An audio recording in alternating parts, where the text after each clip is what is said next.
Let's concentrate on yesterday's SPL football now, and on the back of 3 games without a win, Hearts were keen to remove any outside chance of being caught for third place. St Mirren were looking for a response to their midweek Scottish Cup exit. Paul Mitchell was at Tynecastle.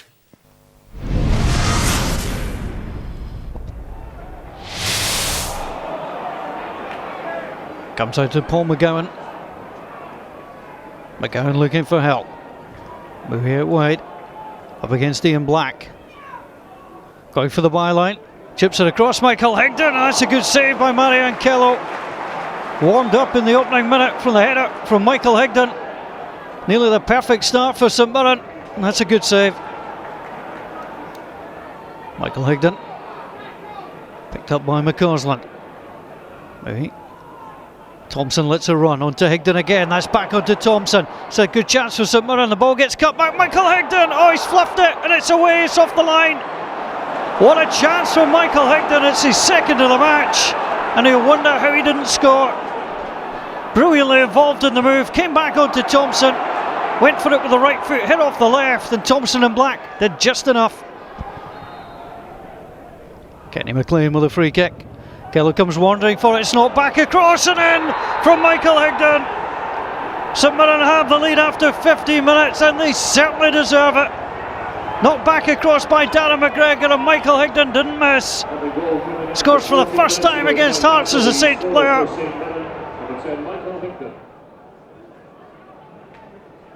Launched long, Higdon battling for it again. Comes down onto McGowan, McGowan.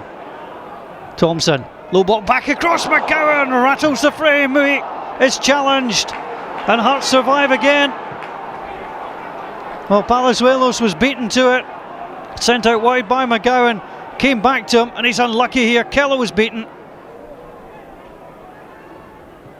Well, Daniel Leonard be delighted with the way his side's playing, although they should have had more goals by now.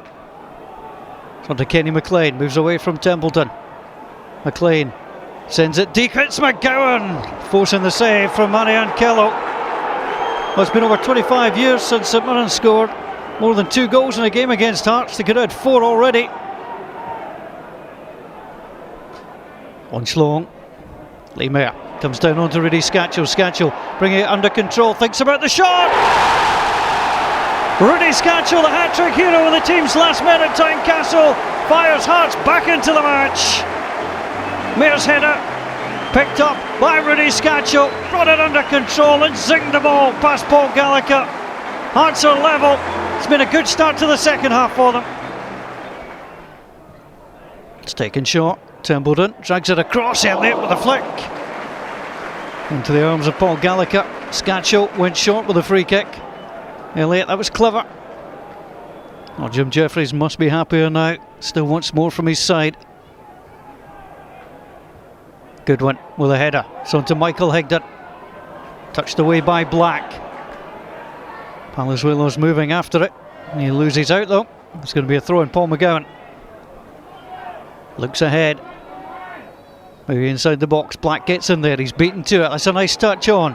Thompson inside onto Michael Higdon. Goes for the spin and the shot. That's a great goal from Michael Higdon. He restores St Mirren's lead. Had Andy Webster right behind him, spun him and found the top corner. Wonderful strike from Michael Higdon and Saints lead. Thompson headed away by Higdon. Scatchell brings it down. Zaliukas sends it across. Stevenson. Webster onto Scatchell. Terrific save from Paul Gallagher. Keeps St Mirren ahead. A game of head tennis. And Rudy Scatchell with the overhead kick. That's pressing for the equaliser. Just 1 point from the last 3 SPL matches as Ryan Stevenson goes for goal. Pushed up front since he came on. Mayer sat off him, invited the shot. Craig Thompson with a throw, touched off by Elliott. Ryan Stevenson, 2-2. St Mirren are undone so simply. The long throw not defended, Elliott with a flick off, and Stevenson hammered it home. Saints have a habit of losing late goals. Thompson swings it in, flicked on, onto Rudy Scatchell! And it's stoppage time. Hearts lead for the first time this afternoon and look set to take all 3 points. Robinson flicked it on, Scatchell finished it. It's his 5th of the season against St Mirren, and Hearts will win. St Mirren still have some breathing space, 6 points above Hamilton at the bottom, but what a chance for a big win at Tynecastle yesterday. Yeah, when you see the chances in the first half, but I think when you're in the position of needing points and struggling a little bit, when you go 1-0 up and you get three or four chances, you really have to try and get that second goal to give yourself a little bit of breathing space, that if the opposition do get a goal, you're still in front and you're still something to hang on to. But I think Danny will be delighted that the chances are creating. I don't think they've scored. Take away Michael Higdon's goals, they haven't scored probably enough goals Danny will be looking for. With these chances, they'll be disappointed they haven't got a couple of goals before half time. Yeah, I mean, looking at this, it's not unthinkable that they could have been maybe 3-0 up at half time. Yeah, definitely. Some really good play. I mean, Michael Higdon probably scored his 2 goals were probably his 2 harder chances, compared to the one that he's missed. But good goalkeeping again from Marion Kello. But that's great strikers play. See, back to the play, turns around, great finish. So I think being 2-1 up, they'll be disappointed to lose the game. I think Jim Jeffries and Billy Brown's half-time rant stripped the paint off the dressing room walls at Tynecastle, and they got a response in the second half. Hearts had to be better than they were in the first 45, and they were. Yeah, well, St Mirren were probably fearing that, knowing that the Hearts hadn't played particularly well. And when you go to Tynecastle, it's a tough place to go to. They're going to get chances, they're going to have possession, and if you don't defend right and do things right, there's the chance they're going to score goals.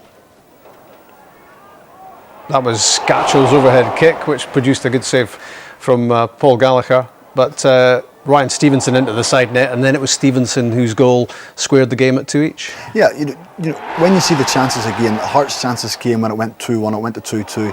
They looked probably the more likely team who were going to go on and win the game. And when you go to Tynecastle, the fans are very demanding. They demand that the Hearts players keep going right to the very end. And there they are in the 90th minute. They get the winner. Two sides to the story, aren't there? Because you can be critical of St Mirren, but Hearts got the job done. Yeah, they just keep knocking on the door, don't they? They keep going. They were putting balls in the boxes. They were having attempts from long range. As I say, it always looked as if they were going to get try and get a winner. But St Mirren, with the position they're in, desperate for points, and going away from home, being in the lead twice, and coming away with nothing will be disappointing. I heard Jim Jeffries on Radio Scotland yesterday saying that he'd never given up hope of winning the game because he knew that St Mirren had a habit of losing late goals, and as we see from this, it's happened all too regularly for them. How many points have been spilled? Yeah, I'm sure there's St Mirren fans and even St Mirren players are thinking that they could have been safe in the SPL if they had just held on, and they've been in the lead, they've been drawing games and they've been losing games, and it's something that everybody talks about, Rob. It's one of those things that people always want to ask you about. They want to talk about it all the time, and it gets into your head, whether you want it to go into your head or not. Subconsciously it's there, and it's always in your mind. And that when the injury time goes up 4 or 5 minutes, I'm sure there are some players in the team thinking, here we'll go again, we're going to be under pressure, I hope we don't concede a goal. And once you start thinking that way, there's always a chance it's going to happen.